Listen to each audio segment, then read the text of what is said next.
My boyfriend is in a band, and my sister and I always go to the gigs. He lives in a small city outside a larger city that he always plays in, and we're heading to his house after one of the gigs. My sister and I decided it would be funny to buy him a card, like a child's birthday card, to give to him to celebrate his first gig of the year. So we decide to go to Walmart.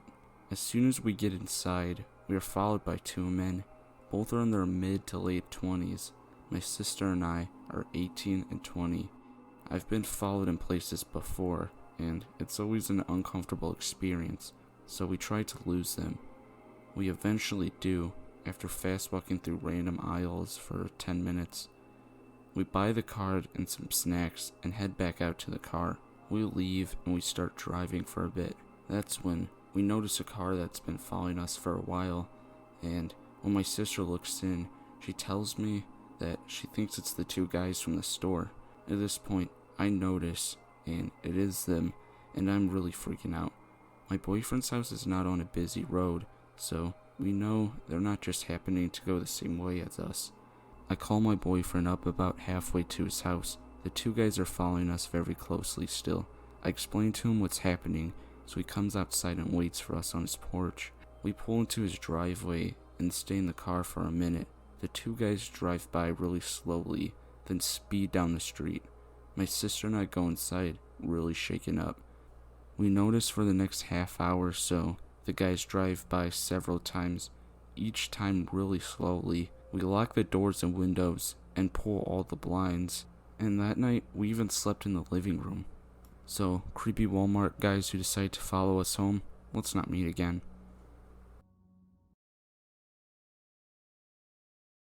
I originally posted this story to r/creepyencounters, but I heard it was a good fit to post here too, so here it goes.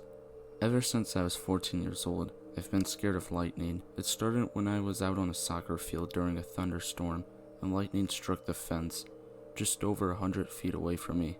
The sound was deafening, and I can still remember the awful sensation of the sound vibrating through my whole body, but this wouldn't be the only incident involving a lightning strike that I came close to. The next time, it wouldn't have only scared me, it would also save me.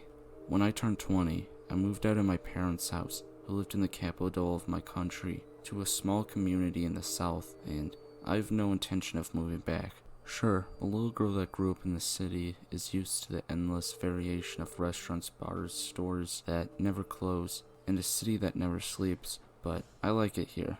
Despite the low population of the community and something of a sleepy town stamp on it, it's charming with its colorful wooden houses, the seaside campus, and the smell of butter from the old butter factory as an eternal reminder of where you are. I can practically go out whenever I want, wherever I want, and meet a total of 10 people, the neighborhood cats, and if I'm lucky, a cute but lost hedgehog. There's one more reason why I appreciate living in a small town. It is how incredibly safe I feel here. In the city, you can barely be outside alone as a woman after 10 p.m. without feeling such a discomfort that you feel compelled to check behind you once or twice every minute. All such discomfort, however, does only happen after a set time or during the darkest hour of the day. It can happen at any time, but that is something you learn, something I had to learn. I was 17, and it was the summertime. I was spending most of the time at my then boyfriend's house, and he lived with his family about 20 minutes outside of the city. I lived with my parents at the time in the city, just along the green subway line, so if I wanted to get back home, I had to take the commuter train to the central station, walk across it, and switch to the green subway line, and ride a few minutes on there to get to my station. I was then in one of my rebellious periods, and had a month before I bleached my hair. I loved it at first, but after a while, my roots started to show, and I realized my mistake. My angel of my mother had got tired of my fuss over it and booked me a hairdresser so that I could have it back in the natural color, deep brown. The day of the appointment came, and I was as usual at my boyfriend's house, but I needed something from my parents' apartment first, so I put on my headphones and jumped on the commuter train. End of backstory. I switched as usual to the green line and sat near one of the doors that I knew would line up perfectly to where I would get off. I like to crowd watch when I travel, not to stare people out or anything like that, but just to look people and think about when they are going, what they do for work, or maybe make up a story about them. It was the kind of game that I often find myself playing on the subway. I played that game that day. I looked around at people, and when there was one station left until my stop, my eyes stuck to a man who was sitting a few feet in front of me. He was tall, perhaps in his mid-30s. His hair was dark and scruffy, wearing black clothes and big boots. He sat with his elbows leaning against his knees, crouching slightly down towards the subway floor. Today I don't remember what my fictional story of him was, but I know I saw him. The woman on the speakers shouted out my destination, and I stood up and went to the doors and got off. When I got out of the doors of my station, I saw that it started to rain, so I pulled my big hood over my headphones and started to quickly walk up to the apartment, which was only a few hundred feet from the station. The apartment was an old building with a large wooden door facing the street. The door has a glass pan that runs along the entire door, and when you enter the staircase, it is entirely made of marble, with an old wooden elevator with an iron door that you had to close manually. When I got to the door, I put in the entry code and pushed the door up. When the door was swung aside, something was reflected in the glass.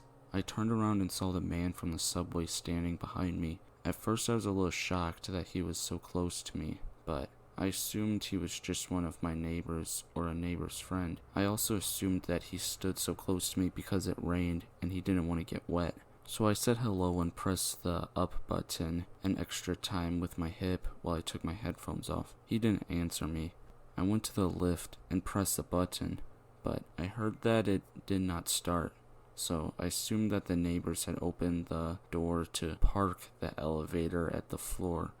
I turned around and saw the man standing behind me, shaking. It was not a typical type of shaking that's common if you have a fever or a cold. It's more like a crazy twitching. He stood there jerking, with his head and his back as curved as they were on the subway, but this time, his eyes were not on the floor, they were on me. He opened his mouth to talk, but only some incoherent sounds came out, and then the shaking and jerking became more frantic. "What's your name?" he said at last. I remember my parents' words of wisdom to never tell your name to a stranger, especially one you feel threatened by. I wanted to tell him to go away, but I felt like I was frozen, and that provoking him would make the situation worse. I replied with a false name. He then asked, "Do you live here?" I lied and answered that I don't, that I'm just here to see a friend. I remembered thinking I was smart.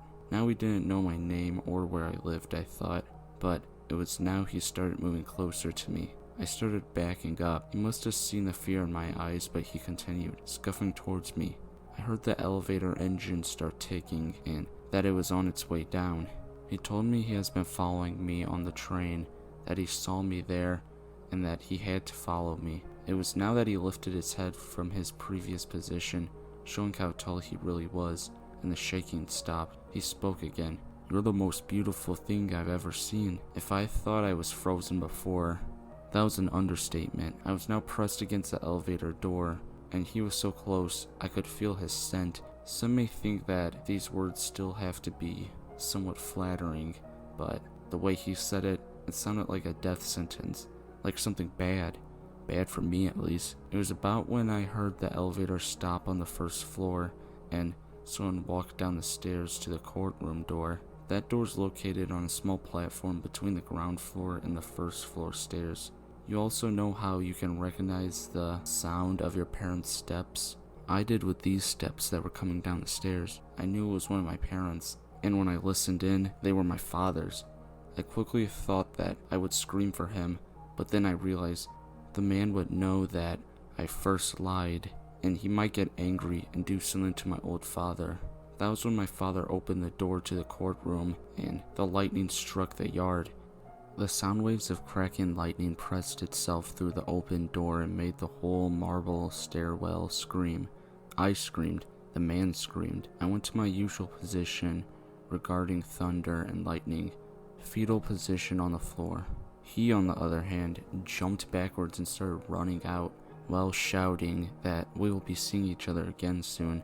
I barely realized what happened. I went crying up in the elevator and into the apartment, where I told everything to my mother and my father. When he came up from the courtyard, we reported the incident to the police and went and dyed my hair, which made me feel a little safer as my appearance changed quite drastically. I was still scared after that incident, but also confused. I just kept thinking about what he was saying when he ran out. We will be seeing each other again soon. I absolutely did not want to see him again. However, I didn't get what I wanted. About a month passed, and I practically forgotten about the situation.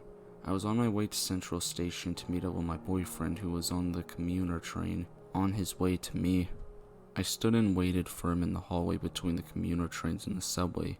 In that particular hallway, a lot of people are walking either to the trains or from the trains. Very few people are standing still in it. As I said, I stood there, looked down the hallway from time to time to try to see if my boyfriend had come yet. When I see someone else standing still, there was someone standing on the other side of the crowd, and although everyone goes different directions and creates a kind of blurred effect on him, I see who it is. I freeze just like before. He stares at me, not like our first meeting, but as if he's trying to make up if I am who he thinks I am, behind the new dark hair. Then my boyfriend comes from the crowd and hugs me, and I have to look away from the man for a few seconds to hug him back. I leaned my head against his shoulder and looked over it to see if the man was still there, but then he was gone. I've never seen him since. Has he seen me? I guess I'll never know.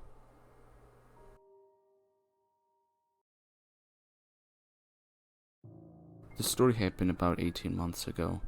I lived alone when I was 19, and one night I decided to walk down to McDonald's like I do on occasion. I live about a mile from McDonald's. It was a bit of a sketchy area, a lot of people roaming the streets, a lot of drug addicts and criminals. I started walking and saw two guys, probably around my age, on the other side of the street. In this situation, it's important to note my house and McDonald's were on the same main street. I could feel their eyes as I walked past, but I didn't look up. They crossed the road and started walking behind me. They were close enough for me to hear them laughing and whistling. They waited at the corner as I went into McDonald's, and I could see them watching. I left the restaurant through the back door, walked straight up the side street, and around 3 blocks before I braved going out to the main street again. I came out in front of them, and again they started following me. They began to start gaining on me. I walked as fast as I could without running because I knew then they would catch up to me. I came to a corner with a 7-Eleven and turned in. As soon as I was out of their sight, I ran straight behind the store and hid between the dumpster and bush. I stayed there for maybe 20 to 25 minutes. I slowly emerged and went back to the side street. I followed that street down until I came to more shops behind the main street. The two guys were standing under a post light directly in my way. I froze and walked backwards, so slowly and carefully, trying not to be seen or heard. Again, I ran around another side street and ended up looping around my house, jumping my back fence. After that, plus a couple similar experiences, I have serious anxiety about leaving my house by myself now.